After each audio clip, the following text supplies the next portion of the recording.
আসসালামু আলাইকুম।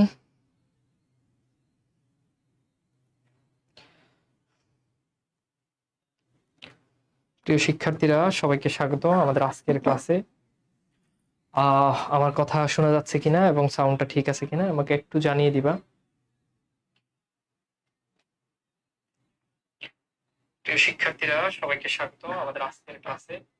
ওকে, so hopefully সবকিছু দেখা যাচ্ছে।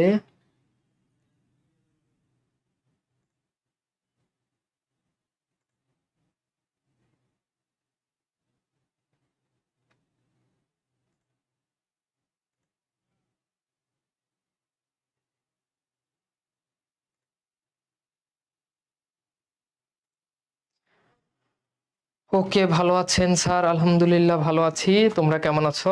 আশা করি তোমরা ভালো আছো।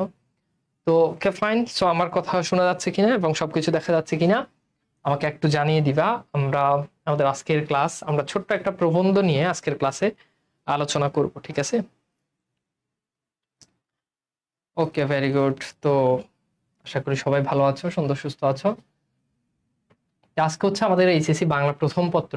আমরা বাংলা প্রথম পত্রের আজকের ক্লাসে আমরা আলোচনা করব হচ্ছে আমাদের এই একটা প্রবন্ধ আছে এটা। তো তোমরা হয়তো এটা অনেকে আগে পড়েছো, হুম, নতুন করে অনেকে পড়া শুরু করবো আজকে। সবার কাছে একটু মেইন বই থাকলে কিংবা বাংলা বাজ বই থাকলে আহ ধরতে পারো, তাহলে তোমাদের জন্য সুবিধা হবে। ওকে, পাঞ্জাবিটা মানাইছে, থ্যাংক ইউ। ঠিক আছে, তো চলো আমরা তাহলে আজকে মোটামুটি ক্লাসের দিকে আগাইতে পারি।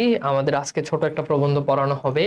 প্রবন্ধটা হচ্ছে বাংলার নব্য লেখক দিগের প্রতি নিবেদন, অর্থাৎ এইটা নিয়ে আজকের ক্লাসে আমরা বিস্তারিত কথাবার্তা বলবো। এটা হচ্ছে আহ আমরা যারা নতুন করে যারা লিখবো কিংবা যারা নতুন করে লেখক হতে চায় কিংবা কোনো একটা জিনিস লিখতেছে, লেখকদের আসলে কোন কোন পয়েন্ট গুলো খেয়াল রাখা উচিত, কি কি করা উচিত, কিভাবে লিখলে লেখার মান ভালো হবে।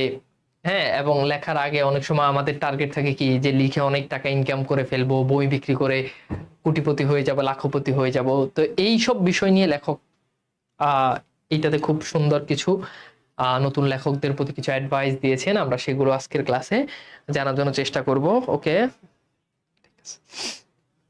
স্যার, পড়তে বসতে মন চায় না, কি করব, টিপস দেন। টিপস আসলে কিছু নেই, তোমাকে ভালো রেজাল্ট করতে হবে। ভালো রেজাল্ট না করলে বাবা মা হতাশ হবে, কষ্ট পাবে, তাই না?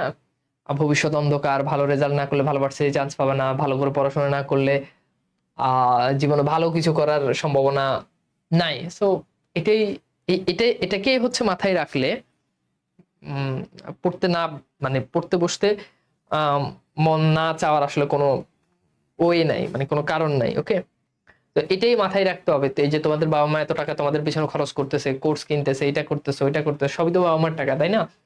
তো বাবা মার টাকা খরচ করতেছো, তো বাবা মাকে তো আসলে কিছু একটা দিতে হবে, তাই না? কিছু একটা তো বাবা মাকে দিতে হবে।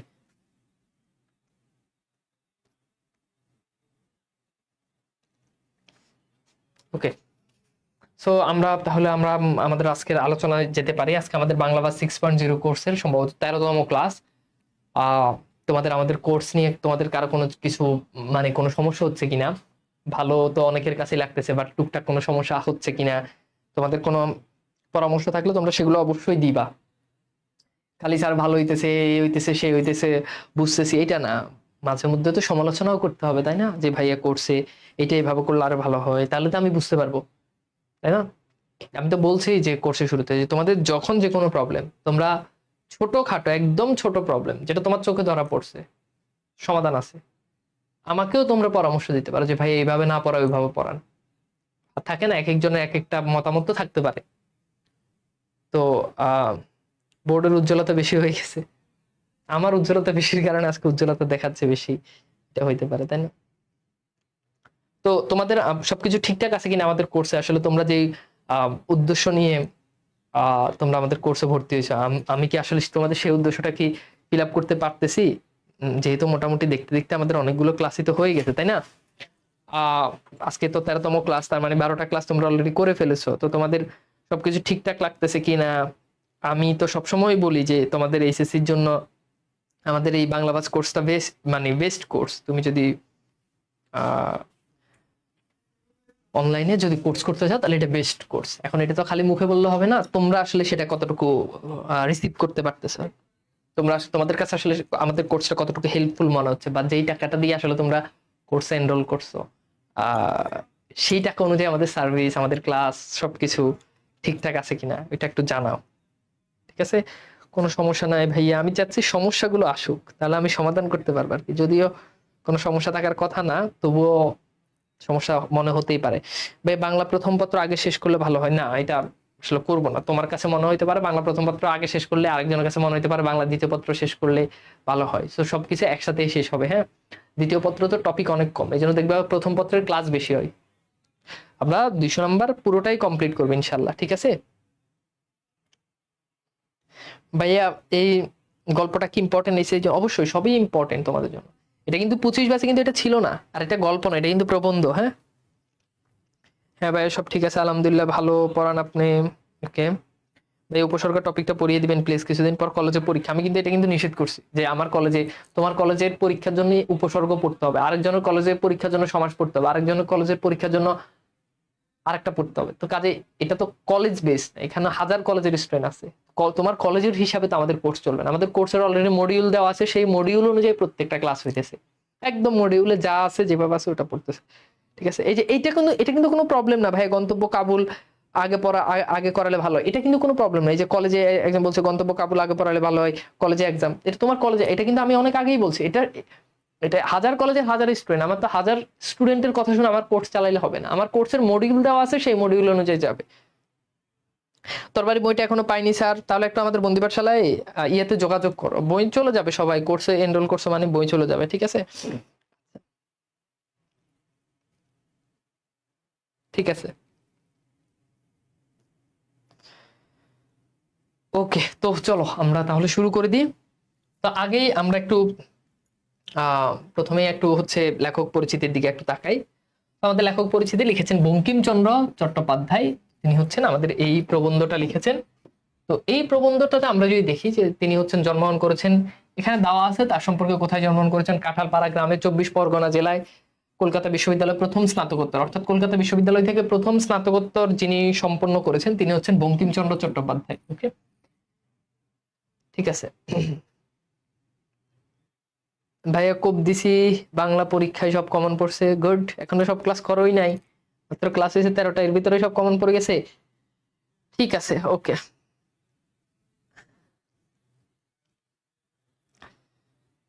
ভাইয়া বড় রুটিনটা দিলে ভালো হয়, 2-1 মাসের রুটিন, পুরো কোর্সের রুটিন দিয়ে দেওয়া হয়েছে। তোমরা অনেকে মডিউল পাও না, গ্রুপে গিয়ে মডিউল লিখে সার্চ দিলে মডিউলটা চলে আসবে, কোর্সের মডিউলটা। হ্যাঁ, আপনার ক্লাস না করলে বাংলা আসল রস বোঝা যায় না সেটা, আচ্ছা ঠিক আছে ওকে। তো চলো আমরা শুরু করে দিই। আমি আমার জায়গা থেকে সর্বোচ্চ চেষ্টাটা করতেছি। আমি জানি না যে তোমাদেরকে আসলে কতটুকু সার্ভিস দিতে পারতেছি, আমি মানে আমার জায়গা থেকে সবচেয়ে সবচেয়ে ভালো, সবচেয়ে বেস্ট যেটা আমি সেটা করতেছি। আমার আমার এই যে এখানে তোমরা 1600 স্টুডেন্ট ক্লাস করতেছো, এটা হয়তো কোর্স শেষ হইতে হতে 2500-3000 স্টুডেন্টে চলে যাবে। 2500-3000 স্টুডেন্টের কাছে, তোমাদের কাছে আমি দায়বদ্ধ, তোমাদের কাছে আমি দায়বদ্ধ যে তোমরা যে আশাটা নিয়ে আসছো, ওই আশাটা আমি যাতে পরিপূর্ণভাবে ফিল আপ করতে পারি, এবং ওই আশার থেকেও প্রত্যাশার থেকেও যাতে তোমাদেরকে ভালোটা পড়াইতে পারি। আমি এটা বারবার বলছি, তুমি এখানে ক্লাসগুলো করলে অফলাইনে তোমার অন্য কোথাও তোমার দৌড়াদৌড়ি করা লাগবে না, তুমি শুধু এখানেই ক্লাসগুলো করো। হ্যাঁ, এখানেই ক্লাসগুলো করো, ঠিক আছে? আচ্ছা, তো চলো আমরা শুরু করি। তো আসো, তো দেখো পেশা হচ্ছে তিনি একজন ম্যাজিস্ট্রেট ছিলেন, এটা কিন্তু পরীক্ষাতে অনেকবার আসে যে বঙ্কিমচন্দ্র চট্টোপাধ্যায় তিনি পেশায় কি ছিলেন, ম্যাজিস্ট্রেট ছিলেন। দেখবা যে অধিকাংশ সাহিত্যিক পেশায় সাংবাদিক, কেউ শিক্ষক, তো এটা পরীক্ষাতে আসতে পারে। হ্যাঁ, যে তিনি পেশায় একজন, এবং তার ছদ্মনাম পরীক্ষাতে প্রশ্ন আসবে। উত্তর হচ্ছে কমলাকান্ত। ছদ্মনামটা কি? ধরো আমি আমার নাম গোপন করে, আমি আমার নাম, নিজের আসল নাম, আমার বাপ মা আমার নাম রাখছে মাকসুদুর রহমান তানভীর, আমি তানভীর না দিয়ে আমি একটা বুজুং বাজুং একটা নাম দিয়ে একটা সাহিত্য লিখতেছি, একটা লেখা লিখছি, তো ওইখানে আমি আমার যেই নামটা ব্যবহার করছি ওটা হচ্ছে ছদ্মনাম। এটা হচ্ছে কি কমলাকান্ত। অর্থাৎ ছদ্ম মানে কি, মানুষ বলে ছদ্মবেশী, মানে আসল নাম নকল করে না রেখে যখন দেশ, তখন সেটা হচ্ছে আচ্ছা, এবার আসো, এরপর হচ্ছে জনক, সার্থক বাংলা উপন্যাস। তিনি হচ্ছে সার্থক বাংলা উপন্যাসের জনক। আমি এখানে একটু কথা বলে, একজন একটা কমেন্ট করছে যে ভাই রেকর্ডেড ক্লাসগুলো সিরিয়ালি, রেকর্ডেড ক্লাসগুলো সিরিয়ালি দেওয়া আছে, রেকর্ডেড ক্লাসগুলো সিরিয়ালি দেওয়া আছে। এই ধরনের প্রবলেম মনে হলে ডিসকাশন গ্রুপে পোস্ট দিও, তাহলে সলভ করে দিবে। হ্যাঁ, সবগুলো দেওয়া আছে। আচ্ছা, ওয়েবসাইটেও আছে, গ্রুপেও আছে, সব রকম আছে, ঠিক আছে।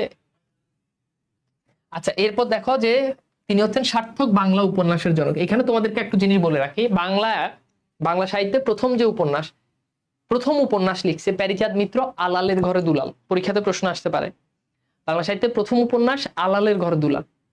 এই আলালের ঘরে দুলালটা কিন্তু মানে সার্থক উপন্যাস না। ধরো আমি একটা গল্প লিখলাম, হ্যাঁ, একটা গল্প লিখলাম, ধরো গল্পের নাম হচ্ছে প্রিয়তমা। এখন দেখো, এই যে আমার এই গল্প, এটা হচ্ছে প্রিয়তমা, এটা আমি ধরো প্রথম গল্প লিখলাম। এখন এই যে প্রিয়তমা গল্পটা লিখলাম, এই প্রিয়তমা গল্পটা দেখা গেল যে মানের দিক থেকে ওরকম না, ঠিক আছে। তো তাহলে দেখো, আমি হচ্ছে প্রথম গল্প লিখছি, তার মানে আমি হচ্ছে গল্পের জনক। একটু ভালো করে খেয়াল করো, আমি কি, আমি হচ্ছে গল্পের জনক, তাই না? আমি হলাম গল্পের জনক। এখন আমার এই প্রিয়তমা গল্পটা খুব বেশি ভালো হয় নাই, মানে একটা গল্প আসলে যেই স্ট্যান্ডার্ডটা ফলো করা দরকার ওটা আমি ওভাবে করি না। তো আমার পরে আরেকজন লিখছে, তিনি আরেকটা গল্প লিখছে, তিনি একটা গল্প লিখছেন, যে গল্পের নাম হচ্ছে, ধরো আমি দিলাম যে ভুতুরে, হ্যাঁ, একটা গল্প লিখছে যে ভুতুরে। তো এই গল্পটা সার্থক হয়েছে, অর্থাৎ আমার এটা মানের দিক থেকে সার্থক না, এটা সার্থক হয়েছে। তো যে এই যে প্রথম সার্থক গল্পটা লিখছে, তিনি হচ্ছে প্রথম সার্থক গল্পে, তিনি হচ্ছে প্রথম সার্থক গল্পের রচয়িতা। আর আমি যে প্রথম লিখলাম, আমি হচ্ছে প্রথম গল্পের রচয়িতা। তাহলে যদি বলা হয় যে বাংলা সাহিত্যে প্রথম সার্থক উপন্যাসের জনক, উত্তর হচ্ছে এই যে বঙ্কিমচন্দ্র, আর তার উপাধি হচ্ছে সাহিত্য সম্রাট। আচ্ছা, উপাধি আর ছদ্মনামের ভিতরে পার্থক্য জানো? যেমন রবীন্দ্রনাথকে আমরা, নজরুলকে আমরা বলি বিদ্রোহী কবি, বিদ্রোহী কবি এটা হচ্ছে তার উপাধি। উপাধি কিন্তু কেউ না কেউ একজন দেয়। উপাধি হচ্ছে যখন আমাকে আমাকে কেউ বললো বস, তা আমি আমি আমি কি নিজেকে নিজে বস বলতে পারি? বলতে পারি না। আমাকে কেউ বললো বস, তার মানে বস হচ্ছে আমার উপাধি। আমার কি উপাধি? আমি আমার নাম গোপন রেখে আমি একটা নাম দিই, আমি আমার একটা নাম দিয়ে লিখলাম, ওটা হচ্ছে আমার ছদ্মনাম। আচ্ছা, এরপর হচ্ছে পত্রিকা সম্পাদনা। তিনি হচ্ছে বঙ্গদর্শন পত্রিকা সম্পাদনা করতেন। মনে রাখবা, বতে বঙ্কিম, বতে বঙ্গদর্শন। কোন সাহিত্যিক কোন পত্রিকা সম্পাদনা করে, এখান থেকে পরীক্ষাতে প্রশ্ন আসে। হ্যাঁ, আচ্ছা, ঠিক আছে, আমি কি বুঝাইতে পারছি? ওকে,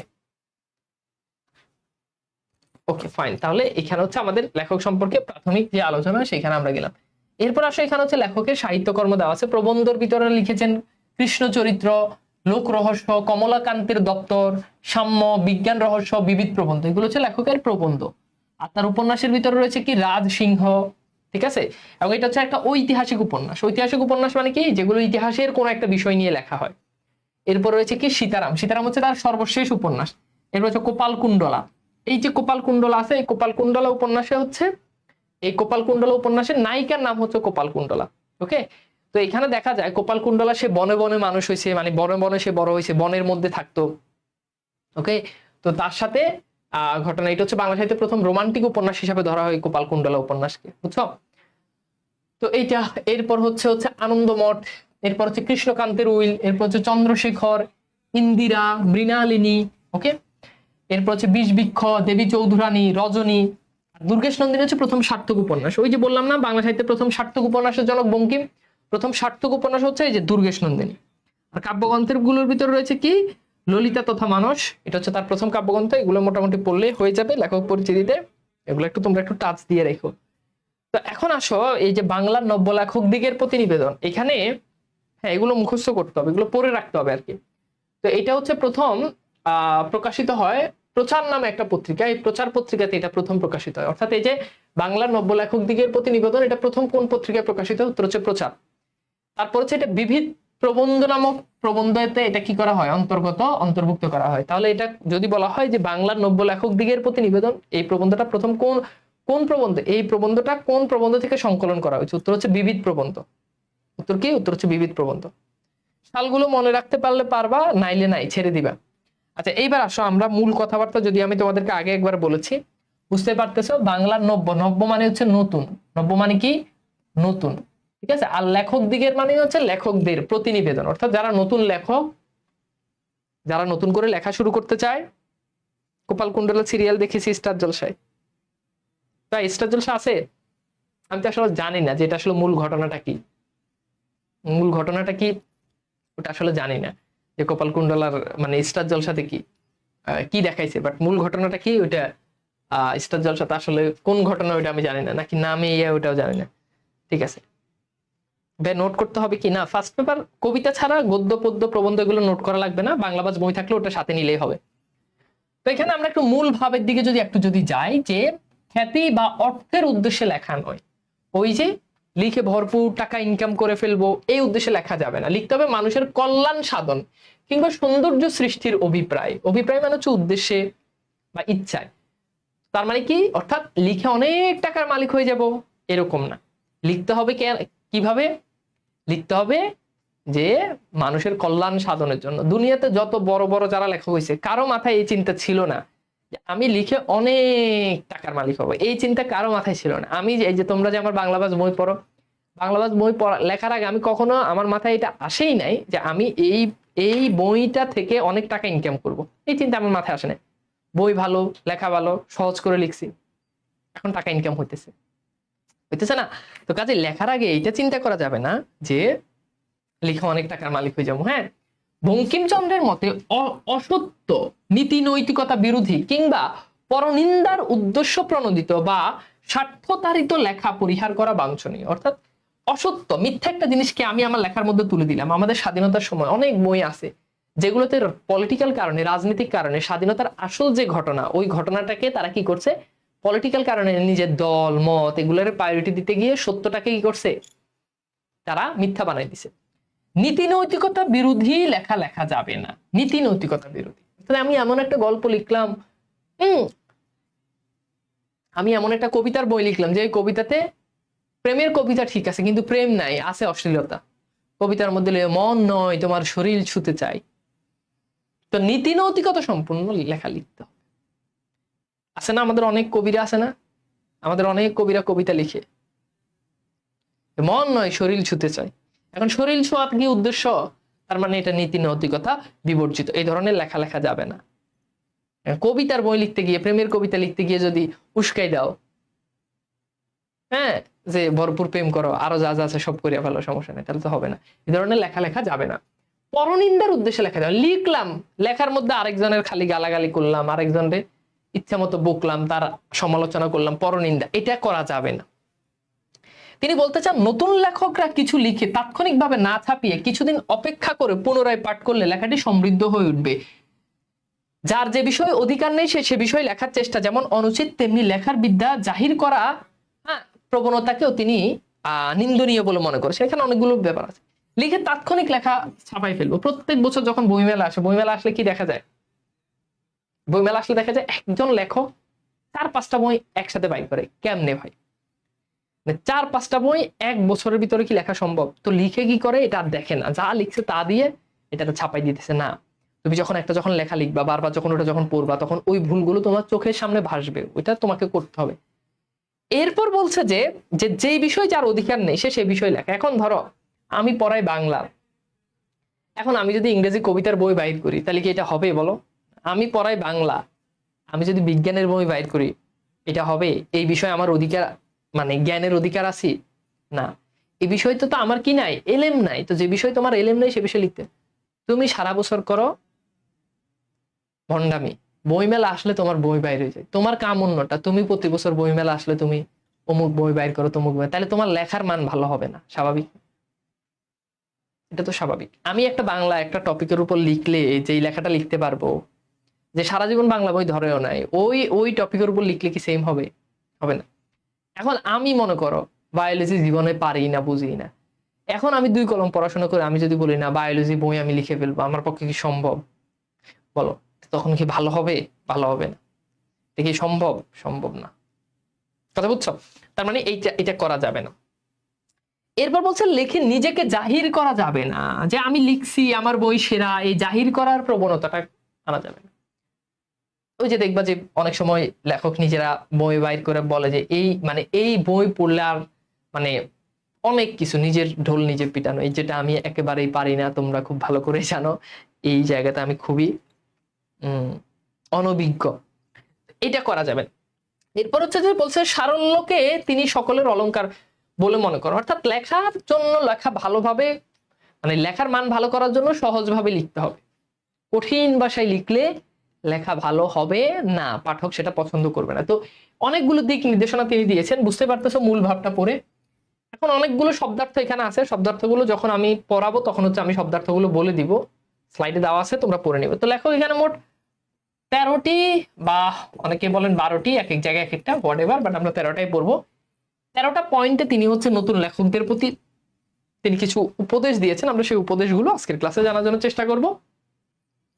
এখানে পয়েন্টগুলো পয়েন্ট আকারে দেওয়া আছে এন্ড এখানে হচ্ছে ব্যাখ্যা দেওয়া আছে। তো ব্যাখ্যাটা আমি মুখে বলেই দিব, তাহলে তোমাদের আর বুঝতে সমস্যা হবে না। হ্যাঁ, ঠিক আছে। এটা মূল গল্প, বইয়ের সাথে বাংলাবাজ বইয়ের মিলছে না, বইয়ের সাথে বাংলাবাজ বইয়ে সেও মিলছে না। কেন মিলবে না? এই যে দেখো এখন থেকে মিলবে। ঠিক আছে, ওকে। এটা মূল ভাব আর কি, এটা মূল, যে আগে যেটা পড়াইছে ওটা হচ্ছে মূল ভাব, এখন থেকে হচ্ছে মূল আলোচনা, এখন থেকে মিলবে। হ্যাঁ, আচ্ছা, তো চলো আমরা দেখি। তো বলছে যশের জন্য লিখিবেন না, যশ মানে হচ্ছে খ্যাতি। ওই যে যশের জন্য লিখে অনেক বিখ্যাত হয়ে যাব, লিখে হুমায়ুন আহমদ হয়ে যাব। হুমায়ুন আহমেদ হওয়া কি সম্ভব? বলো। মানে সম্ভব, অবশ্যই সম্ভব, কিন্তু আমি যদি লেখার আগেই যদি চিন্তা করি যে আমি লিখে হুমায়ুন আহমেদের মতো হয়ে যাব, তাহলে এটা তো হয় না। তো এই এই কাজ করা যাবে না। লিখে রবীন্দ্রনাথ হয়ে যাব, লিখে নজরুল হয়ে যাব, শরৎচন্দ্র বঙ্কিম, মানিক বন্দ্যোপাধ্যায় হয়ে যাব, এই এই এই চিন্তা মাথা থেকে বাদ দিতে হবে। দুনিয়াতে যেই কাজই তুমি করতে চাও, প্রত্যেকটা কাজ লেখার আগে লিখে ওই করে ফেলবো, এই কাজ করো, ওইটা করে ফেলবো, এইটা কোনো কখনো উদ্দেশ্য নেই। এই কাজ করে আমি ভালো কিছু করব, আমি ডাক্তার হই, বিশাল বড় ডাক্তার হয়ে যাবে, হ্যান হয়ে যাবে, ত্যান হয়ে যাব, আমি ডাক্তার হই, অমুক ডাক্তারের ভাত মাইরে দেবো, তাহলে তোমার দিয়ে কিছু হবে না। আমি মাস্টার হই, অমুক মাস্টারের ভাত মাইরে দেবো, তাহলে কিছু হবে না। আমি মাস্টার হয়ে ভালো কিছু করব, ভালোভাবে মানুষজনকে শিখাবো। আমি ডাক্তার হয়ে মানুষের সেবা করব, তাহলে আমার ভালো ডাক্তার হতে পারবো। আমি যদি মাস্টার হওয়ার আগেই যদি আমার যদি টার্গেট থাকে আমি এই মাস্টারের ভাত মেরে দেবো, তাহলে হবে না। আমার এক স্টুডেন্ট ছিল, রাজশাহী ইউনিভার্সিটিতে চান্স পেয়েছে, ইন্টারে যখন থাকতো, ইন্টারে এইচএসসিতে আমার কাছে পড়ছে, পইরা আমার মেসেঞ্জারে সব সময় আমার স্যার গুরু গুরু বইলা, সে বাংলা নাকি তার অনেক ভালো লাগে, আমার কাছে পড়িয়া সে বাংলার ফিল পাইছে। ওকে, ফাইন, এডমিশন আমার কাছে পড়ছে, পড়ার পর রাজশাহীতে চান্স পেয়েছে, রাজশাহীতে চান্স পাওয়ার পর বাংলা সাবজেক্ট পেয়েছে, সে বাংলাতে ভর্তি হয়েছে, ফাইন। এই ছেলে কয়দিন যাওয়ার পর দেখি যে আমার পোস্টের কমেন্টে আইসা সে আমার ইয়ে করে যে আমি নাকি টিচার হিসেবে, তখন অলরেডি সে রাজশাহীতে পড়ায়, আমি নাকি টিচার হিসেবে কোনো টিচারই না, পোলাপাইন নাকি খালি আমার চেহারা দেখা, আমার ফানি ভিডিও দেখা, ভাইরাল ভিডিও দেখে নাকি আমার কোর্সে ভর্তি হয়। এই ধরনের একটা মন্তব্য সে করছে। এখন এখন ধরো সে কি কখনো আমার জায়গায় আসতে পারবে? ইম্পসিবল, কখনোই পারবে না, তাই না? কারণ সে ওই জায়গাটা আসার আগেই তার টার্গেট, সে অন্যের ভালো সে সহ্য করতে পারে না, তার মানে হবে না। তাহলে এখন এখানে যে জিনিসটা বলছে যশের জন্য লিখবেন না, তাহলে যশও হইবে না, লেখাও ভালো হইবে না। ওই যে লিখা অনেক কিছু করে ফেলবো, অনেক বিখ্যাত হয়ে যাবো, এইটা যখন করব তখন আমি খ্যাতিও, যশও আমার হবে না, মানে আমি বিখ্যাত হইতে পারবো না, খ্যাতিও আমার হইবে না, আর আমার লেখার মানও ভালো হইবে না। এর বলছে লেখা ভালো হইলে যশ আপনি আসবে, খুব গুরুত্বপূর্ণ বিষয়। লেখা, তুমি যদি ভালো লেখো তাহলে তুমি এমনিতেই বিখ্যাত হবা। তুমি ভালো পড়াইলে এমনিতেই তোমার কোর্সে পোলাপাইন ভর্তি হবে, তুমি ভালো পড়াইলে পোলাপাইন তোমার খুঁজে বাইর করবে, মঙ্গল গ্রহে থাকলেও খুঁজে বের করবে। আর তুমি যদি ভালো না পড়াও তাহলে তুমি বিখ্যাত হইতে পারবে না, তোমার পড়ানোর স্কিলে ভালো হবে। মানে জিনিসটা আমি তোমাদেরকে উদাহরণ দিয়ে দিয়ে, অনেকগুলো উদাহরণ দিয়ে দিয়ে বুঝাচ্ছি। তার মানে লেখক এখানে কি বললেন? প্রথম কথা হচ্ছে খ্যাতির জন্য লিখবো না, লিখে অনেক বড় বিখ্যাত হয়ে যাবে, হ্যান হয়ে যাবে, ত্যান হয়ে যাবে, এই কাজ করা যাবে না। যদি এইটাই যদি উদ্দেশ্য থাকে তাহলে বিখ্যাত হইতে পারবে না, লেখাও জঘন্য হবে, লেখাও কি হবে? জঘন্য হবে। ওকে, তাহলে প্রথম পয়েন্ট কি বুঝতে পারছো বলো তো? এখানে দেখো ব্যাখ্যা দেওয়া আছে, ব্যাখ্যা আমি তো মুখে বলেই দিলাম, এটা তোমাদের কাছে যখন স্লাইড চলে যাবে তখন তোমরা পড়ে নিও। হ্যাঁ, ঠিক আছে, ওকে, বুঝাইতে পারছি? আমি কি বুঝাইতে পারছি? ক্লিয়ার? প্রথম পয়েন্ট কি ক্লিয়ার? ওকে, এরপর আসলে আমরা পরের পয়েন্টে যাই। পরের পয়েন্টে যাওয়ার আগে আমরা কিছু কোশ্চেন সলভ করি। বঙ্কিমচন্দ্র চট্টোপাধ্যায়ের মধ্যে কিসের জন্য লিখতে নিষেধ করেছেন? তো বলো তো বঙ্কিমচন্দ্র কিসের জন্য লিখতে নিষেধ করেছেন? কিসের জন্য লিখতে নিষেধ করেছেন বলো? কিসের জন্য বঙ্কিমচন্দ্র চট্টোপাধ্যায় কিসের জন্য লিখতে নিষেধ করেছেন? বড় হওয়ার জন্য, যশের জন্য নিষেধ করেছেন। এখানে বলছে নিষেধ করেছেন, তাহলে কিসের জন্য নিষেধ করছে বলো তো? তিনি নিষেধ করছেন যশের জন্য লিখবেন, অর্থাৎ বিখ্যাত হয়ে যাব, খ্যাতি অর্জন করব, এটার জন্য লিখবেন না। তাহলে এখানে রাইট অ্যান্সার হচ্ছে কি আমাদের খ। রাইট অ্যান্সার কি খ। ওকে, দেখো অনেকে বললো বিখ্যাত হওয়ার জন্য, বাট আমাদের প্রবন্ধে কিন্তু শব্দটা ছিল যশের জন্য, সো এটাই হচ্ছে রাইট অ্যান্সার, খটা রাইট অ্যান্সার। হ্যাঁ, যশের জন্য লিখবেন না, যশ মানে কি খ্যাতি। আচ্ছা, এরপর দেখো আমাদের 2 নম্বর পয়েন্ট বলছে টাকার জন্য লিখিবেন না। লিখে অনেক টাকা ইনকাম করে ফেলবো, ভরপুর টাকা ইনকাম করব, এই চিন্তা জীবনে করা যাবে না। আমার অনেকগুলো বই আছে, আমার অনেকগুলো বইয়ের ভিতরে অনেক বই আছে যেগুলো খুব ভালো চলে। আমার এইচএসসির বই আছে, অ্যাডমিশনের বই আছে, জবের বই আছে, এছাড়া আরো অনেক ক্যাটাগরির বই আছে। এখন আমার অনেক বই এমন হয়েছে যে আমি লিখছি কিন্তু বইটা আসলে মার্কেটে ওরকম চলে নাই। আমি দেখা গেল যে একটা বইয়ের পিছনে 5 লাখ টাকা খরচ করছি, আমার 3 লাখ টাকা উঠছে, 2 লাখ টাকা আমার লস। আমার টার্গেট এটা ছিল না যে আমি এখান থেকে, আমি কিন্তু জানতাম না যে আমার এত টাকা লস হবে, বাট হয়ে গেছে। তো লেখার আগে যদি এটা চিন্তা থাকে যে টাকার জন্য লিখবো, তাহলে এটা লেখক নিষেধ করছেন। তো বলছে ইউরোপে এখন অনেক লোক টাকার জন্য লিখে। হ্যাঁ, ইউরোপে এখন লেখাটা একটা পেশা, লিখে অনেক মানুষ অনেক টাকা ইনকাম করে। এটা আমাদের দেশে না। এটা কোন দেশের কথা বলছে? ইউরোপের কথা বলছে। এবং টাকাও পায়, লেখাও ভালো হয়। হ্যাঁ, ইউরোপের প্রেক্ষাপটে এটা ঠিক যে টাকার জন্য লিখে, তারা ভালো করে ডেডিকেশন দেয়, ভালো লিখে, সেখান থেকে টাকাও ইনকাম করে। কিন্তু আমাদের এখনো সেই দিন হয় নাই। এখন অর্থের উদ্দেশ্যে লিখিতে গেলেই লোকরঞ্জন প্রবৃত্তি বলে হইয়া পড়বে। অর্থাৎ আমরা যদি এখন যদি অর্থের জন্য লিখি, অর্থাৎ এখন আমরা যদি ভালো লিখবো এই চিন্তার থেকে আমাদের মাথায় যদি এটা থাকে যে আমরা লিখে টাকা ইনকাম করবো, তাহলে সেটা লোকরঞ্জন হয়ে যাবে। দেখা গেল যে লেখার মূল যে জিনিস সেটা আসবে না। মন থেকে একটা জিনিস লিখলে, তুমি একজনকে ভালোবাসো, তুমি তোমার মাকে ভালোবাসো, তুমি তোমার মাকে ভালোবেসে তুমি যে কবিতাটা লিখবা, ওই কবিতাটা যেমন হবে। আর তুমি যদি চিন্তা করো যে আজকের মধ্যে আমি আমার মায়ের জন্য একটা কবিতা লিখে আমার মাকে সেটা পাঠ করাবো, সেটা শোনাবো, তাহলে ওই লেখাটা ওই লেখার মতো হবে না যেটা মন থেকে আসছে।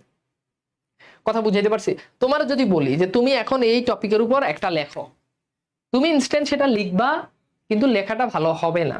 কিন্তু তুমি যদি মন থেকে সেটা ফিল করে, প্রেমিকার জন্য কবিতা লিখে না, প্রেমিকার জন্য কবিতাটা যদি মন থেকে যদি লিখো, প্রেমিকা যদি বলে যে আজকে রাত 12টার মধ্যে তুমি আমাকে একটা কবিতা লিখে পাঠাবা, তোমার তো উপায় নাই, তুমি কি করবা? গুগল থেকে গিয়ে কবিতার এনতে একটু কাইটা কবিতা লিখবা।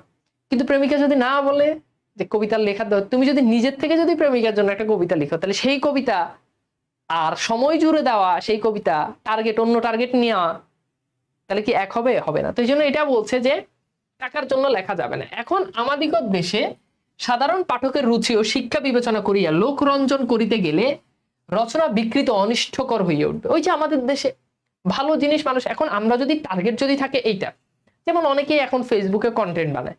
এখন কন্টেন্ট বানাইলে আমি একটা ভালো কন্টেন্ট, ধরো আমি এখন একটা ভালো একটা জিনিস পড়াইতেছি, ধরো এই যে ভালো জিনিসটা পড়াইতেছি, এটা যদি আমি যদি ফেসবুকে দিই, ওইটা কিন্তু ভিউ হবে না। এটা ভিউ হবে 100% হবে না। কিন্তু ধরো ওই যে আমার কথার একটা ভালো অংশ, একটা মজার একটা অংশ, একটা ফানি ক্লিপ, ওইটা যদি দিই, দেখবে যে হাজার হাজার ভিউ, হাজার হাজার লাইক কমেন্ট, হাজার হাজার শেয়ার। এখন আমি যদি চিন্তা করি যে আমি ফেসবুকে ভিডিও দিয়ে টাকা ইনকাম করবো, তাহলে কি আমি জীবনে পড়াশোনা ফেসবুকে দিব না?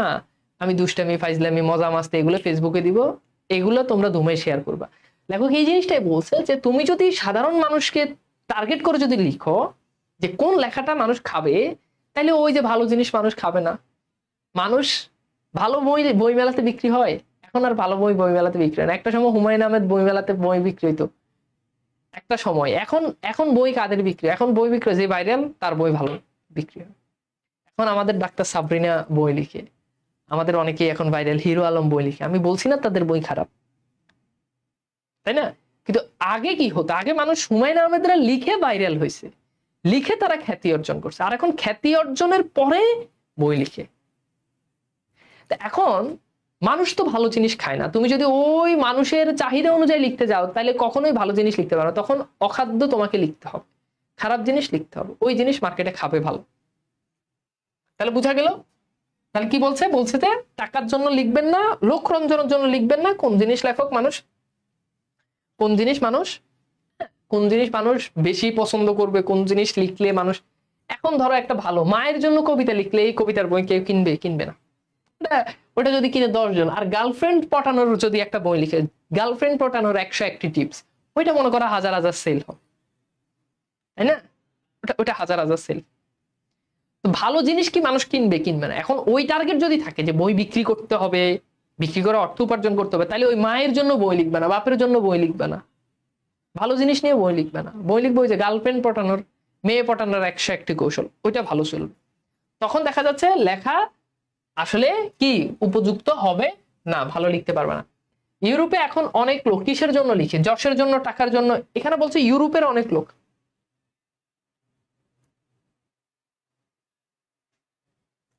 ঠিক আছে? ওকে, তাহলে বলো ইউরোপে এখন অনেক লোক কিসের জন্য লিখে বলো তো? হ্যাঁ, ইউরোপের মানুষজন লিখে টাকার জন্য। তাহলে এটার উত্তর হচ্ছে কি? খ। তাহলে আমাদের এইটার উত্তর কি বলতো? এটার উত্তর হচ্ছে খ, এটার উত্তর খ। ওকে, তাহলে ইউরোপের মানুষজন কিসের জন্য লিখে বলতো বাবা? টাকার জন্য লিখে। ভাইয়া বাংলা দাগানো বইয়ের পিডিএফ দিলে ভালো হয়, তাহলে পড়তে। দাগানো বইয়ের পিডিএফ আমাকে কেন দিতে হবে? তুমি নিজে দাগাবা।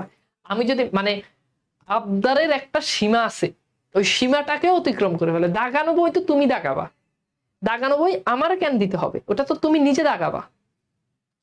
আচ্ছা, এরপরের কোশ্চেনটা দেখো, আমাদের এখনো কোন দিন হয়নি বলো তো?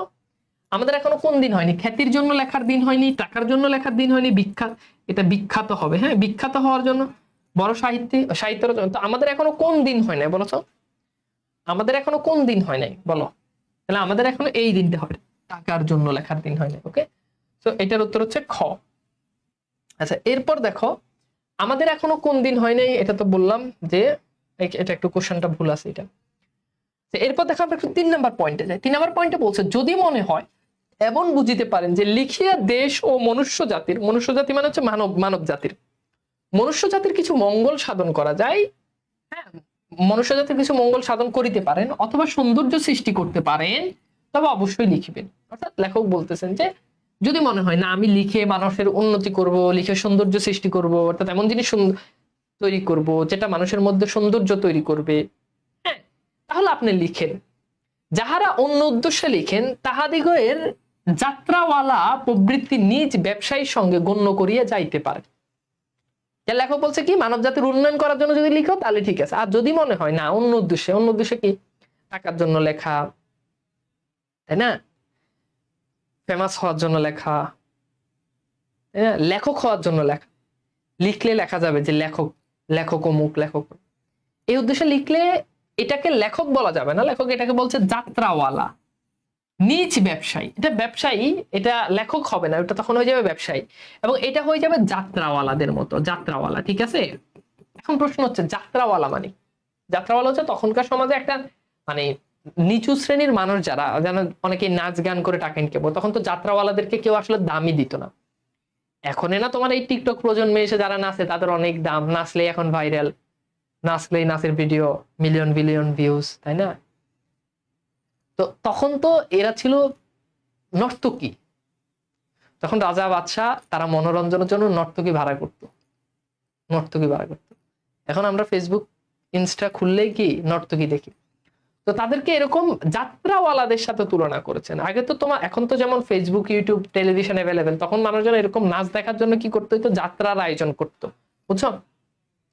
তো সেটার জন্য বলছে তাদেরকে নিজ ব্যবসায়ীর সঙ্গে তাদেরকে কি করছে, তুলনা করছে। ওকে, আচ্ছা, তো আসো আমরা একটু দেখি। এরপর আসো 4 নাম্বার পয়েন্টে লেখক কি বলছে। বলছে যে যাহারা অসত্য, সরি যাহা অসত্য মানে যেটা সত্য না, ধর্ম বিরুদ্ধ এমন লেখা লেখা যাবে না যেটা কোনো ধর্মকে আঘাত করে, ধর্ম বিরুদ্ধ লেখা। যেমন আমাদের সমাজে একজন লেখক আছে, তথাকথিত একজন লেখক, নাম হচ্ছে তসলিমা নাসরিন। তো তার প্রত্যেকটা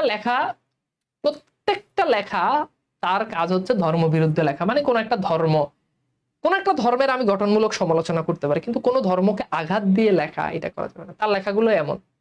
তো সেও আমাদের সমাজে লেখক, এবং তার কিন্তু বড় একটা ফ্যান বেজ আছে। তার ফ্যান বেজ হচ্ছে ওই যে তার মতো মানুষ, বুঝছো? তো লিখতে গেলে অনেক লেখা এরকম আছে যে ধর্মবিরুদ্ধ লেখা, এই ধর্মবিরুদ্ধ লেখা যাবে না। পরনিন্দা, পরপীড়ন, পরপীড়ন মানে হচ্ছে অন্যকে নির্যাতন করতে। একজন লেখক বই লিখছে, তার মানে সে কিভাবে মানুষকে নির্যাতন করবে, তার বই যখন মানুষ যখন পড়ে তখন মনে হয় যে মানুষ সে তার নিজেকে নিজে নির্যাতন করতেছে, মানে লেখার মান এত খারাপ। তো এই ধরনের লেখা যাওয়া না। স্বার্থ সাধন যাহার উদ্দেশ্য, ওই যে আমাদের যে সরকারে নিয়ে লিখলে একটা ভালো ইয়ে হওয়া যাবে, এখন কেউ একজন ইউনুসরে নিয়ে, ডক্টর ইউনুসরে নিয়ে তারে পামপুট্টি দিয়া লিখা একটা বই বাইর করে ইউনুস সাহেবের কাছে দিছে, ইউনুস সাহেব তার টাকা দিয়েছে। হাসিনার আমলে আমাদের হাসিনা সরকারের জন্য অনেকে বই লিখছে না। তো স্বার্থ সাধনের উদ্দেশ্যে লেখা যাবে না, ঠিক আছে, এই উদ্দেশ্যে লেখা যাবে না। সে সকল প্রবন্ধ কখনো হিতকর, হিতকর মানে হচ্ছে উপকারী, সেগুলো কখনো উপকারী হইতে পারে না, সুতরাং তাহা একেবারে অপরিহার্য, সরি পরিহার্য মানে হচ্ছে বর্জনীয়, মানে এই ধরনের লেখাকে বাদ দিতে হবে। তাহলে কোন ধরনের? অসত্য লেখা বাদ দিতে হবে, ধর্মবিরুদ্ধ লেখা বাদ দিতে হবে, পরনিন্দা, পরপীড়ন এবং স্বার্থ সাধন এই ধরনের কাজগুলোর জন্য লেখা যাবে না, এই ধরনের লেখাগুলো বর্জন করতে হবে, বাদ দিতে হবে। এরপর বলছে হইতে পারে, সুতরাং তাহা একেবারে অপরিহার্য। সত্য ধর্মই সাহিত্যের উদ্দেশ্য, তাহলে সত্য ও ধর্মই হচ্ছে সাহিত্যের উদ্দেশ্য। অন্য উদ্দেশ্যে লেখনী ধারণ করা মহাপাপ, অর্থাৎ এটা ছাড়া, সত্য ছাড়া অন্য উদ্দেশ্যে যখন তুমি লিখতে যাবা তখন সেটা লেখকের মতে সেটা মহাপাপ হবে, ঠিক আছে, সেটা কি হবে? সেটা মহাপাপ হবে। ওকে, এরপর আসো, নিচের কোনটি সাহিত্যের উদ্দেশ্য বলো তো? এই যে একটু আগে পড়ে আসছো, নিচের কোনটি সাহিত্যের উদ্দেশ্য? সত্য ও বিলাসিতা, সত্য ও সাধনা, সত্য ও ভাষণা, সত্য ও ধর্ম, বলতো কি হবে?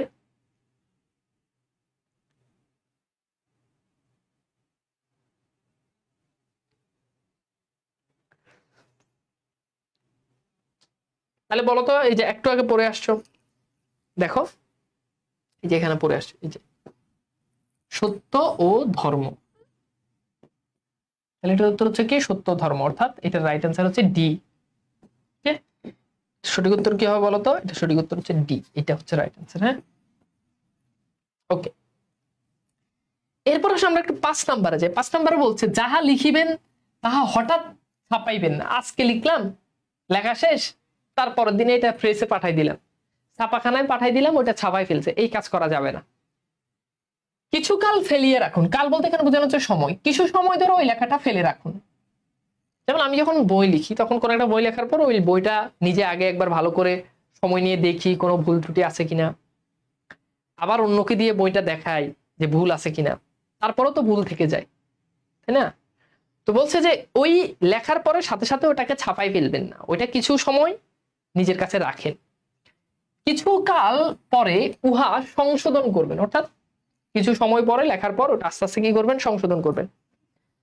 ক্লাসের শিডিউলটা একটু পরিবর্তন করা যায় না? হঠাৎ টাইমটা স্বল্প সময় ছাত্র না, ক্লাসের টাইমে আমাদের 10টাই ক্লাস, এটা আমাদের সবগুলো ব্যাচেরই 10টাই ক্লাস। এখন তুমি হঠাৎ করে যদি বলো চেঞ্জ করার জন্য, ওটা হবে না, আমাদের ক্লাসের টাইমটা ফিক্সড, ওই টাইমেই হয়, এখন হঠাৎ করে তো আর টাইম চেঞ্জ করা যাবে না। তাহা হইলে দেখিবেন প্রবন্ধে অনেক দোষ আছে, ওই যে হঠাৎ করে যখন ছাপাই ফেলবেন তখন দেখবেন যে লেখার মধ্যে অনেক ভুল ত্রুটি থেকে যায়, দোষ মানে হচ্ছে ভুল ত্রুটি থেকে যায়। কাব্য, নাটক, উপন্যাস এই দুই 1 বছর ফেলিয়া রাখার পর তাহা সংশোধন করিলে বিশেষ উৎকর্ষ লাভ করবে। উৎকর্ষ মানে হচ্ছে ভালো ফলাফল। তাহলে তুমি যদি কাব্য নাটক যদি বা উপন্যাস, কাব্য নাটক উপন্যাস এগুলো যদি লিখো, তাহলে বলছে 2-1 বছর সেগুলোকে ঘরে ফেলে রাখতে হবে। এখন আমরা কি ওই সময়টা দিই না? আমাদের টার্গেট থাকে যে বই মেলা বই বের করতে হবে, ফেব্রুয়ারি মাস আসার আগেই বই বের করতে হবে, সুতরাং লেখা যেমনই হোক তাড়াতাড়ি বই কি করতে হবে? বের করে ফেলতে হবে। কিন্তু লেখক এখানে এটার বিরোধিতা করছেন, বলছে যে এটাকে কি করতে হবে? ফেলে রাখতে হবে। যাহারা সাময়িক সাহিত্যে, হ্যাঁ, যাহারা সাময়িক সাহিত্যের কার্যে ব্রতী, মানে যারা হচ্ছে সাময়িক মানে চলমান যে সাহিত্যগুলো, ওই সাহিত্যগুলো যারা লিখেন, এই লেখার কাজে যারা নিয়োজিত, তাদের পক্ষে এই নিয়ম রক্ষাটি ঘটিয়ে ওঠে না, অর্থাৎ তারা এরকম 2-1 বছর বইটা ঘরে ফালাই রাখে না, এই কাজ তারা করে না। এই জন্য সাময়িক সাহিত্য লেখকের পক্ষে অবনতিকর, অর্থাৎ এই জন্য সাময়িক এখন যে চলমান যে সাহিত্যগুলো বের হয় এবং লেখকের জন্য এটা কি? অবনতিকর। অবনতিকর মানে হচ্ছে অনুন্নতি, অর্থাৎ এটা তাদের জন্য ক্ষতিকর, এটা তাদের জন্য কি? ক্ষতিকর।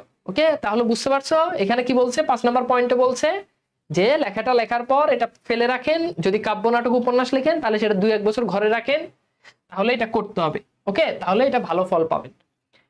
এরপর বলছে লেখক কিছু কাল কি ফেলে রাখতে বলেছেন? লেখা, বই, ধৈর্য, কাহিনী, কোন জিনিসটা লেখক ফেলে রাখতে বলছেন? ওকে, বাংলাদেশ বইটা কি 26-এর জন্য কিনা? জি, 26-এর জন্য। আচ্ছা, একদম ভালো প্রশ্ন করছে, যাহারা এর উপর কেন চন্দ্রবিন্দু দেওয়া হয়? যাহারা এর উপর সম্মানার্থে চন্দ্রবিন্দু দেওয়া হয়। সম্মান, যাহারা দ্বারা যাদেরকে বোঝানো হয়েছে তাদেরকে সম্মান দেওয়া হয়েছে, সম্মানার্থে, এই জন্য যাহারা বলা হয়েছে। হ্যাঁ, অনেক সময় দেখবে যে তার, এই তার বানানে যখন সম্মান সূচক ব্যক্তি হয় তখন হচ্ছে তার দেওয়া হয়। ঠিক আছে, তো সম্মান সূচক বোঝাতে চন্দ্রবিন্দু দেওয়া হয়, সর্বনামের উপরে চন্দ্রবিন্দু দেওয়া হয়।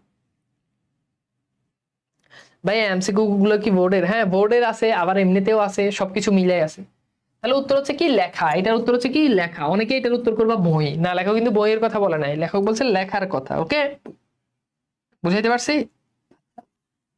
তাহলে এটার উত্তর হচ্ছে ক। এরপর দেখো আমরা একটু দেখি সাময়িক সাহিত্যে লেখকের পক্ষে, সাময়িক সাহিত্যে লেখকের পক্ষে কেমন, সাময়িক সাহিত্যে লেখকের পক্ষে কেমন অবনতি করার কি ডি। যদিও কোশ্চেনটাতে একটু মনে হয় ভাষাগত সমস্যা আছে, আমি একটু স্কিপ করি এটা। এবার দেখো 6 নম্বরে কি বলছে। 6 নম্বরে বলছে যে বিষয় যাহার অধিকার নাই সে বিষয় তাহার হস্তক্ষেপ অকর্তব্য। অকর্তব্য মানে কি? মানে অনুচিত আর কি, উচিত না, অনুচিত। ওই যে বললাম না যে যার যে বিষয়ে দক্ষতা আছে সে বিষয় লিখতে হবে। যার কাজ উপন্যাস লেখা সে উপন্যাস লিখুক, সে যদি পাকনামি করে কবিতা লিখতে যায় তাহলে কবিতা ভালো হবে না। কথা বুঝতে পারছি? তাহলে যার যে বিষয়ে অভিজ্ঞতা আছে সে বিষয় লিখতে যাবে। লেখক যার যে বিষয়ে অভিজ্ঞতা নাই সে বিষয় লিখতে কি করেছেন? নিষেধ করেছেন। এটি সোজা কথা, কিন্তু সাময়িক সাহিত্যে এই নিয়মটি রক্ষিত হয় না। অর্থাৎ সাময়িক সাহিত্য বলতে বোঝানো হয় কি, অর্থাৎ আমাদের এখন যে সাহিত্যগুলো বের হয় এই সাহিত্যগুলোতে আমরা এই নিয়ম মানি না। আমি ফেমাস, এবার আমি কবিতা লিখতে পারি, গল্প লিখতে পারি, যা ইচ্ছা তা লিখতে পারি, লিখলেই হইলো।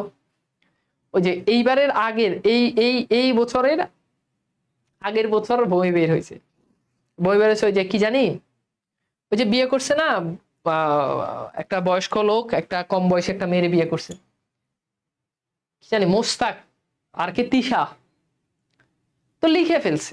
বইয়ের কাহিনী কি? বইয়ের কাহিনী হচ্ছে তিশাকে প্রথম প্রপোজ করলাম, তিশা আমাকে প্রথম একটা বেল্ট দিল, সেই বেল্টের ছবি দিয়ে বইয়ের ভিতরে দিয়ে রাখছে, তিশাকে প্রথম সালামি দিলাম, এটা হচ্ছে বই।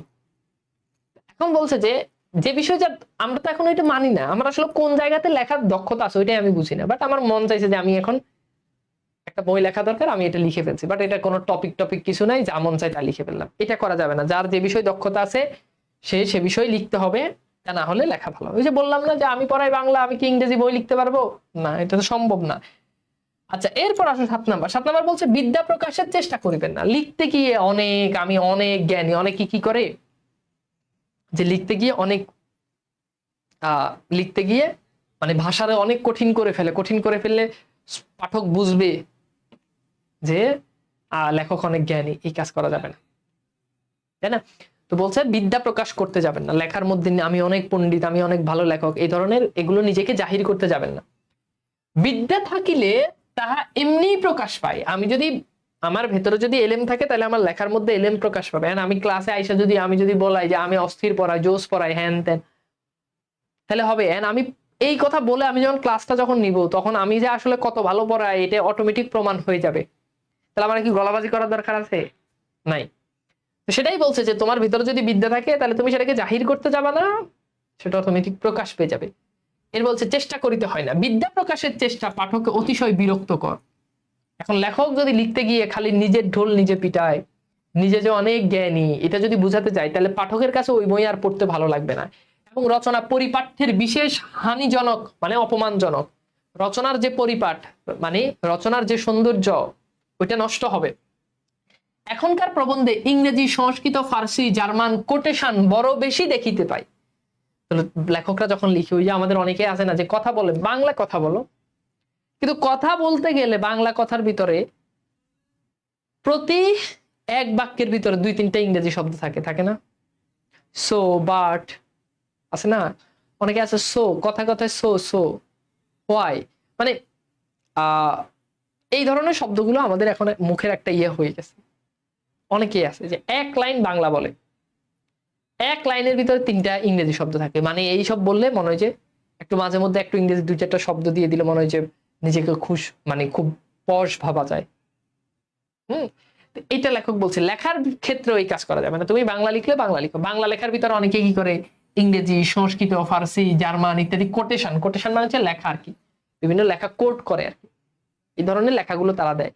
এটা দিয়ে বোঝাতে চাই যে আমি খালি বাংলাই পারি না, আমি সংস্কৃত পারি, আমি ফার্সিও পারি, তাহলে হবে? এখন আমি পড়াইতে আসছি বাংলা, আমি মাঝে মধ্যে যদি দুই চারটা ইংরেজি বলি, বললে তো বলতেই পারি।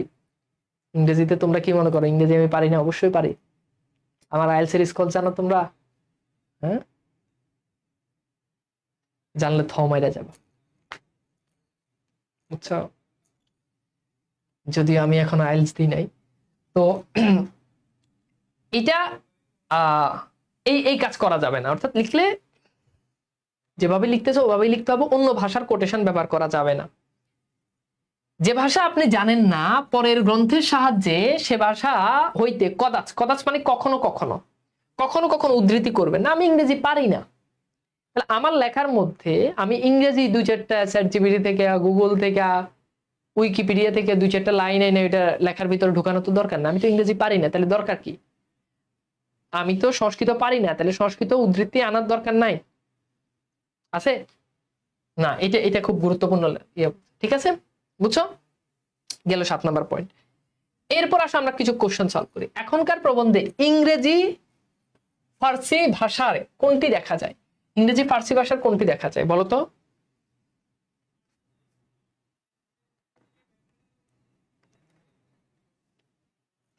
উত্তর হচ্ছে কোটেশন। উত্তর কি? উত্তর হচ্ছে কোটেশন। ওকে, আচ্ছা এরপর দেখো, হ্যাঁ এটা তো আমরা পড়লাম। এরপর দেখো প্রাবন্ধিক কোনটি প্রকাশের চেষ্টার, এখানে একটু টাইপিং মিস্টেক আছে, চেষ্টা করতে নিষেধ করেছে। প্রাবন্ধিক কোনটা প্রকাশের চেষ্টা করতে নিষেধ করেছেন? প্রাবন্ধিক কোনটা প্রকাশের চেষ্টা করতে নিষেধ করেছেন? তাহলে বলো তো, উত্তর হচ্ছে কি? বিদ্যা। উত্তর হচ্ছে কি? বিদ্যা। হ্যাঁ, বিদ্যা প্রকাশের চেষ্টা করতে নিষেধ করেছেন। ওকে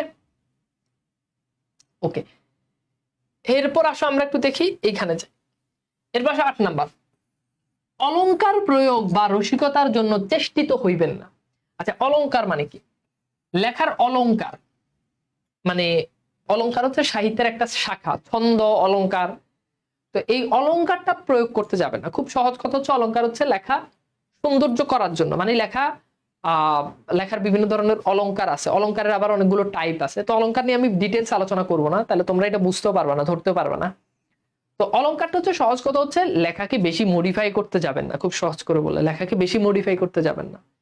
হ্যাঁ, যেটা স্বাভাবিক লিখতে পারেন ওইটাই লিখেন। বেশি লেখার সুন্দর করে ফেলবো, বেশি লেখার মধ্যে ছন্দ নিয়ে আসবো, ছন্দের তালে তালে লিখবো, এই কাজ করতে যাবেন না।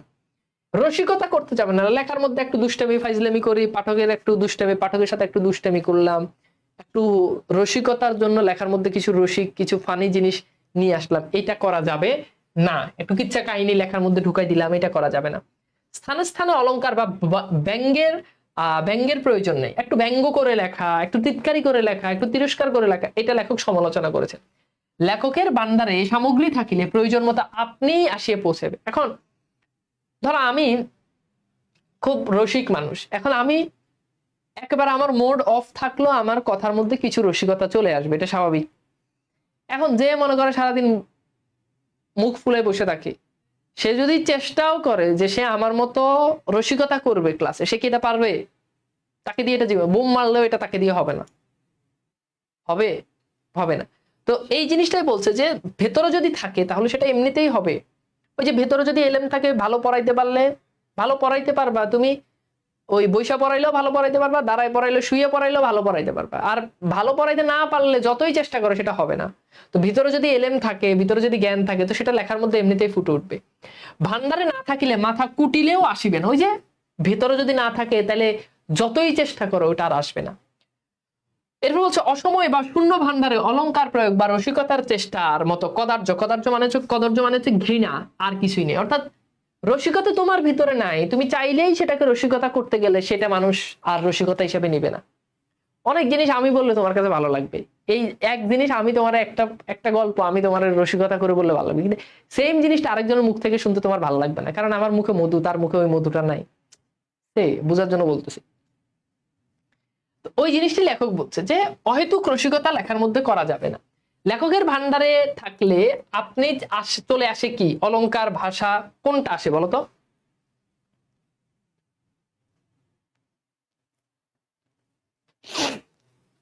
বলো, লেখকের ভান্ডারে কি থাকলে আপনি চলে আসেন? উত্তর হচ্ছে কি? উত্তর হচ্ছে অলংকার। ওকে, আচ্ছা। ক, অসময় রসিকতার চেষ্টার কি আর নেই বলতো? অসময় যদি রসিকতা করতে যায় তাহলে এটার মতো কি আর নেই?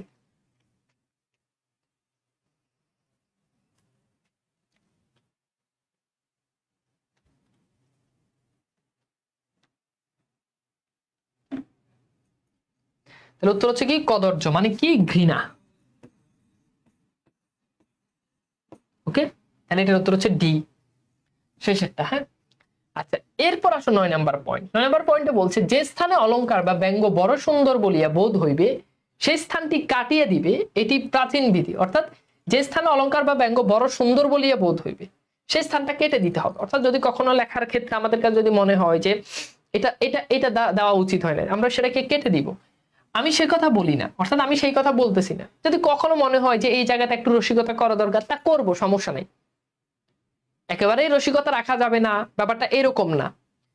কিন্তু আমার পরামর্শ এই যে সে স্থানটি বন্ধুবর্গকে পুনঃ পুনঃ পুনঃ পুনঃ মানে হচ্ছে বারবার, পুনঃ পুনঃ মানে কি? বারবার, ঠিক আছে, বার বার। ওকে, সেটা বন্ধু বান্ধবকে পুনঃ পুনঃ পড়িয়া শুনাইবে। অর্থাৎ যদি কখনো কোনো লেখা লিখতে গিয়ে মনে হয় যে এই লেখাটা মানে উচিত হচ্ছে কিনা, বা এই লেখাটা আসলে আমার কাছে ভালো লাগতেছে, বাট মনে হচ্ছে যে একটু মনে হচ্ছে মানুষ এটা একটু খারাপ ভাবে নিবে, তখন ওইটা বন্ধুবর্গকে, বন্ধুবর্গ মানে আশেপাশের মানুষ বা বন্ধুদেরকে সেটা পড়ে শোনায়। যেমন আমি যখন আমি একটা কবিতার বই লিখতেছি, অনেকগুলো কবিতা লিখছি, মনে হয় 10-15টা লিখছিও।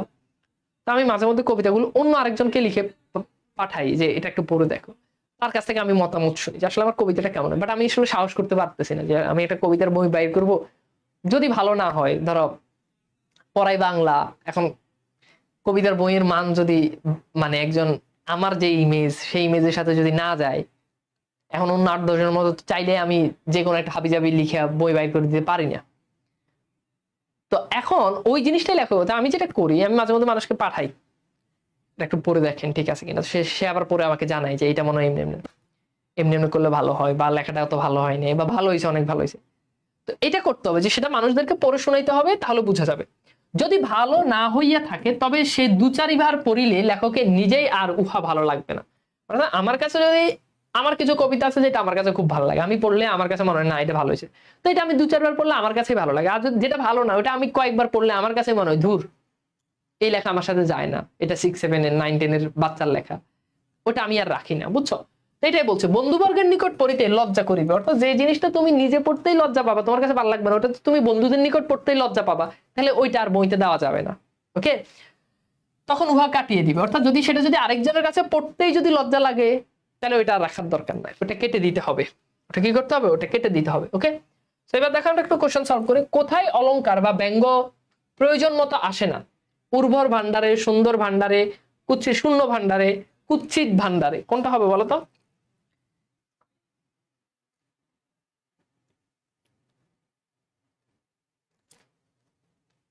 ওকে, বলো।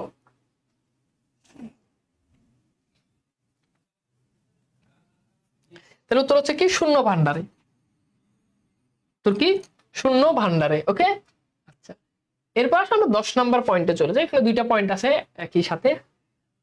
তো বলছে সকল অলংকারের শ্রেষ্ঠ অলংকার সরলতা। অর্থাৎ এত ভংচং করার কিছু নাই, তুমি খুব সহজ ভাষায় নিজের ভাষায় লিখে যাও, এটাই হচ্ছে সবচেয়ে সেরা অলংকার। ওকে, আচ্ছা তোমাদেরকে একটু এমনি একটু বুঝাই। ধরো মেয়েরা অলংকার পরে না, এই যে তোমার চুরি পরে, গলায় হার পরে, এগুলো অলংকার বলে না। কেন মেয়েরা এইসব পরে, নারীরা কেন এইসব পরে? কারণ এগুলো পড়লে তাদেরকে অনেক সুন্দর লাগে। নারীর সৌন্দর্য কি তার অলংকারের মধ্যে ফুটে ওঠে। যদিও ছেলেদের এরকম কোনো অলংকার নাই, যদি এখন কিছু কিছু ছেলে আছে ও গলায় মেয়েদের মতো ইয়ে পরে, চেইন পরে, হাতে মেয়েদের মতো চুরি পরে, আছে, অনেক ছেলে আছে। কালকে আমরা বেলি রোডে চা খাচ্ছিলাম, আমরা 3জন মিলে চা খাচ্ছি, 2টা মেয়ে একটা ছেলে যাচ্ছে। তো 2টা মেয়ে আর একটা ছেলে যাচ্ছে, মেয়েগুলো ছেলের মতো, মানে মেয়েগুলো হাফ প্যান্ট পরা, হাফ প্যান্ট অ্যাকচুয়ালি না, এটাকে হাফ প্যান্ট বলা যায় না, এটাকে মানে জিন্সের প্যান্ট ছেলেদের, তারপর হচ্ছে শার্ট পরা, হাফাটা শার্ট পরা। তো ওইটা হচ্ছে মেয়েগুলো হচ্ছে এরকম, মেয়েগুলো চুল ছোট ছোট ছোট ছোট, মানে আমার চুলের মতো আর কি, আমার চুল এরকম এরকম। পাশে একটা ছেলে যাচ্ছে, ছেলেটা হচ্ছে, ছেলেটার গেট আপ কেমন, ছেলেটার চুল বড় বড় এখান পর্যন্ত। মেয়েরা যে প্যান্ট গুলো পরছে আমি খুব ভালো করে খেয়াল করছি, খুব ভালো করে খেয়াল করছি,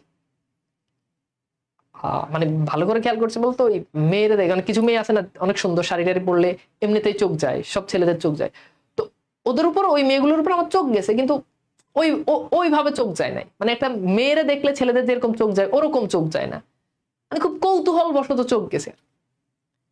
ছেলে কেমন, ছেলের চুল বড়, ছেলে যে পায়জামা পরছে এই পায়জামাটা হচ্ছে মেয়েদের প্লাজোর মতো পায়জামা, বিশাল বড়, এক একটা প্লাজো, ওই যে দুইটা ইয়ে থাকে না এরকম মোটামুটি। ছেলে যে জুতা পরছে এই জুতা হিল পরা, হিল হিল উঁচা জুতা। মেয়ে যে জুতা পরছে ওই জুতাগুলো হচ্ছে স্লিপার, পাতলা, একদম পাতলা। ছেলের যে প্যান্ট বা যে পায়জামা এটা তো ঢোলা, তো ঢোলা, এটা তেমন ছিল এইরকম ঢোলা, এরপর এখানে এসে আবার ছড়াই গেছে, মানে মেয়েদের দেখবা যে এরকম অনেক পায়জামা থাকে আছে, মেয়েরা ইয়ে করতে পারবে না, তো ছেলের গুলো হচ্ছে এরকম, মানে ছেলের ইয়েটা হচ্ছে, বুঝছো?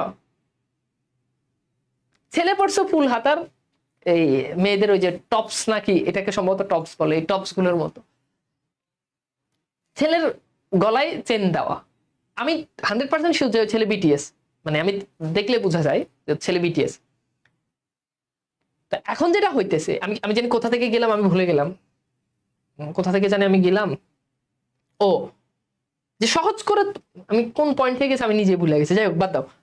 এখন ওই ঘটনাটা হচ্ছে কোন পয়েন্ট থেকে গেছে দেখে আমি নিজে ভুলে গেছি বলতে বলতে, যাই হোক। এখন ঘটনাটা হচ্ছে এরকম যে ছেলেরা মেয়ে হইতে চায়, মেয়েরা ছেলে হইতে চায়।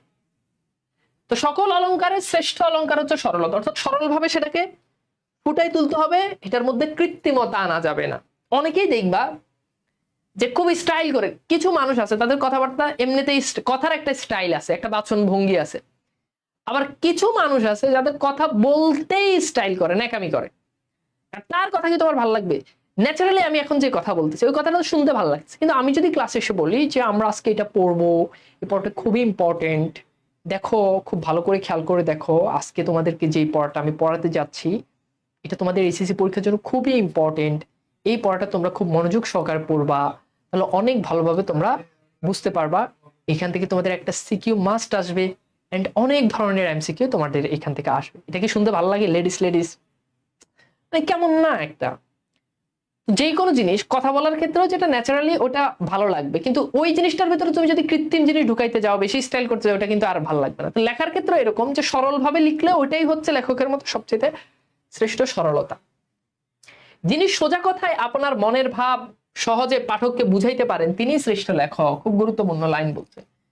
তুমি যদি মনের কথা যদি সহজভাবে যদি পাঠকের কাছে যদি ফুটাই তুলতে পারো তাহলে ওইটাই হচ্ছে তোমার শ্রেষ্ঠ, তুমি হচ্ছে শ্রেষ্ঠ লেখক। তুমি লিখতে গিয়ে অনেক হাবি জাবি হিমালয় থেকে মহাকাশ সবকিছু নিয়ে আইসা আসলে তুমি কি বুঝাতে চাইছো লেখক সেটাই বুঝে নাই, তাহলে কি হবে? হবে না।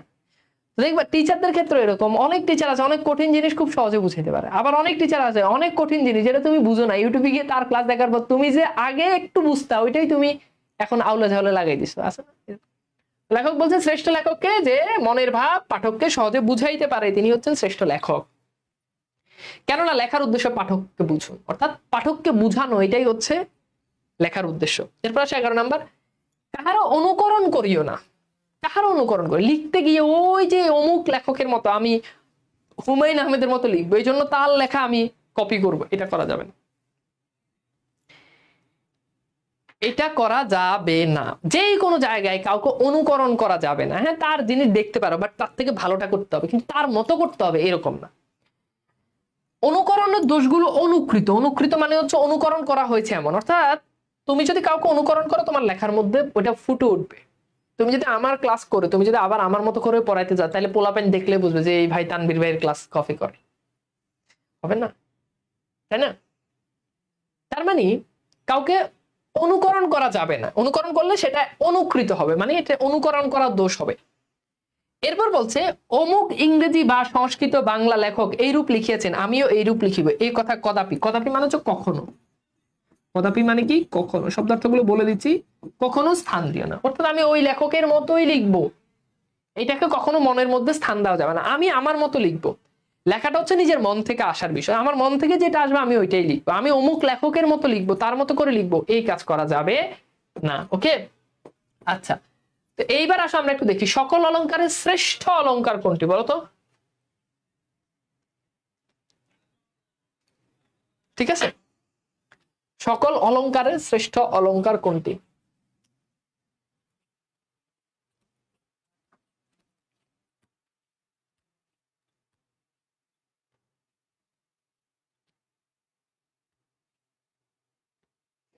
তাহলে বলতো সকল সরলতা, হ্যাঁ সরলতা। ওকে, কই রে, হ্যাঁ সকল অলংকারের শ্রেষ্ঠ। আচ্ছা দুঃখিত, আমি মনে হয় ভুল বলছি, আমি 11টা না 12টা বলছি, এটা হচ্ছে তোমার হচ্ছে 12টা না 13টা হবে, 13টা আর কি। দুঃখিত, আমি মনে হয় প্রথমে ভুল বলছি, খুবই দুঃখিত, একটু কারেকশন করে নিও। 13টা হবে, হ্যাঁ। আচ্ছা এবার আসো 12 নম্বর পয়েন্টে যায়। যে কথা প্রমাণ দিতে পারিবে না তাহা লিখিও না, অর্থাৎ লিখে দিলাম নিজের মনে যা চাইলো ওইটা। মানে আমি যখন কোনো একটা জিনিস লিখবো তখন ওই লেখাটা আমার কাছে প্রুফ থাকতে হবে। আন্দাজে কথা বললে, যেমন অনেক সময় আমরা অনেক কথা বলি যে কথার কোনো ভিত্তি নাই, যে কথার কোনো প্রমাণ নাই। তোমার একজন বললো তানভীর ভাই বিয়ে করে ফেলছে, আমি যে বিয়ে করছি এটা তো তোমার কাছে প্রমাণ থাকতে হবে, আমি বিয়ে করছি, তোমার কাছে এটা শক্ত। আমার আশেপাশের মানুষজন, আমার পরিবারের মানুষ, আমার খুবই কাছের মানুষ, সে যদি বলে হ্যাঁ আসলে বিয়ে করছে, তাহলে সত্য। আমি যে বিয়ে করছি, আমার কাবিন নামার ছবি যদি তোমার কাছে থাকে, আমার বউয়ের লগের ছবি যদি তোমার কাছে থাকে, তার মানে কি আমি আসলে বিয়ে করছি। তুমিও আরেকজনের থেকে শুনে বললে যে তানভীর ভাই বিয়ে করে ফেলছে বিয়েতে, তুমি একজনের বলছো যে তানভীর ভাই বিয়ে করছে, সে আবার আরেকটু বাড়াই বলবে তো ওনার বাচ্চাও একটা আছে। তাহলে এই কথার কি কোনো প্রমাণ আছে? এটা কি তুমি লিখতে পারবা, বলতে পারবা না? তো লেখার ক্ষেত্রে একই জিনিস, যেটা তুমি প্রমাণ দিতে পারবা না সেটা তুমি লিখবা না। প্রমাণগুলো প্রযুক্ত করা সকল সময়ে প্রয়োজন হয় না, কিন্তু হাতে থাকা চাই। অর্থাৎ তুমি একটা জিনিস লিখলা, লিখে ফেললেই যে তোমাকে ওই কথাটা প্রমাণ করতে হবে এটা হয়তো নাও হতে পারে। তোমার কাছে কেউ প্রমাণ চাইবে এরকম না, প্রমাণ দাও এটা কেউ বলবে না, প্রমাণ হাতে থাকা ভালো। ওকে, এরপর বলছে বাংলা সাহিত্য বাংলার ভরসা, এই নিয়মগুলো বাংলা, এটাকে এই 13 নম্বর পয়েন্টকে 12 নম্বর পয়েন্টের ভিতরে অন্তর্ভুক্ত করা যায়। বাংলার ভরসা, এই নিয়মগুলো বাংলা লেখক দিগণ প্রতি রক্ষিত হইলে বাংলা সাহিত্য উন্নতির বেগে বেগে হইতে থাকবে, অর্থাৎ উন্নতি ধারা অব্যাহত থাকবে। যদি এই উপরের 12টা পয়েন্ট যদি লেখকরা যদি ফলো করে, অনুসরণ করে, তবে লেখকদের বাংলা সাহিত্যের উন্নতি আরো ভালোভাবে আরো ব্যাপকভাবে হবে। ঠিক আছে, ওকে, বুঝাইতে পারছি তোমাদেরকে? আচ্ছা এবার আসে একজন লেখকের যে গুণগুলো থাকা প্রয়োজন। ওকে, তোমরা কি প্রবন্ধটা কি বুঝতে পারছো? এবার আমরা কিছু বহু নির্বাচনী কোশ্চেন সলভ করবো। তোমরা কি পুরো প্রবন্ধটাকে বুঝাইতে পারছি? কারো কোনো প্রবলেম আছে থাকলে বলো।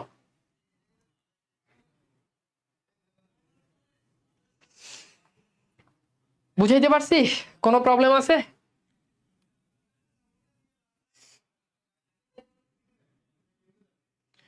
বুঝাইতে পারছি? ওকে ফাইন, তাহলে ক্লিয়ার আমাদের। এবার আসো আমরা কিছু বহু নির্বাচনী প্রশ্ন সলভ করি। একজন লেখকের যে গুণগুলো থাকা প্রয়োজন, টাকার জন্য লিখবেন এই গুণ থাকা প্রয়োজন, লেখা হঠাৎ ছাপাবেন না এই গুণ থাকা প্রয়োজন, সফল, কোন গুণ থাকা প্রয়োজন বলতো? তাহলে কোন গুণ থাকা প্রয়োজন? এখানে একটু প্রশ্নটা একটু মিস্টেক আছে। টাকার জন্য, হ্যাঁ সরি না, ঠিক আছে প্রশ্ন ঠিক আছে। তাহলে দেখো সফল হওয়ার জন্য লিখবো না, টাকার জন্য লিখবে না, এটা তার গুণ। হঠাৎ লেখা ছাপাবে না এই কাজটাও লেখক বলেছেন। তাহলে 1 এবং 2, সো দেখো 1 এবং 2 কোনটাতে আছে? 1 এবং 2 আছে অপশন কতে। তাহলে ক হচ্ছে আমাদের এখানে রাইট আনসার। ওকে, আচ্ছা এরপর আসো আমরা দেখি। এরপর বলছে যে শ্রেষ্ঠ লেখক বলতে সাধারণত বোঝানো হয় যার লেখার উদ্দেশ্য জনকল্যাণ, জনকল্যাণ মানে জনগণের কল্যাণ করা, যার লেখা পাঠক সহজে বুঝতে পারে, যিনি তার ভাব সহজ সরল ভাষায় প্রকাশ করতে পারেন। তাহলে বলো তো এটার উত্তর কি হবে? এটার উত্তর কি হবে বলো?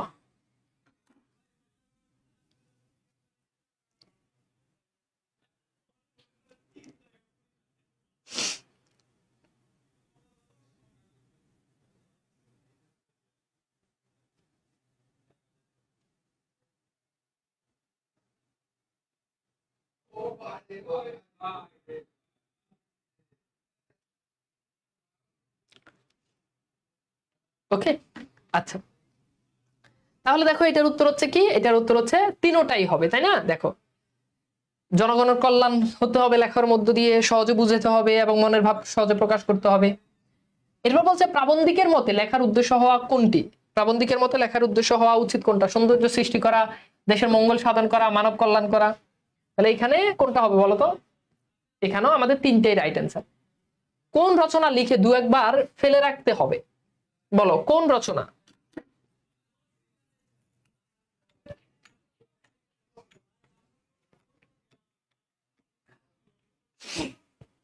তাহলে বলতো কোন রচনা লিখে দু একবার? উত্তর হচ্ছে কাব্যের কথা বলেছে, নাটকের কথা বলেছে, উপন্যাসের কথা বলেছে। 1 2 3।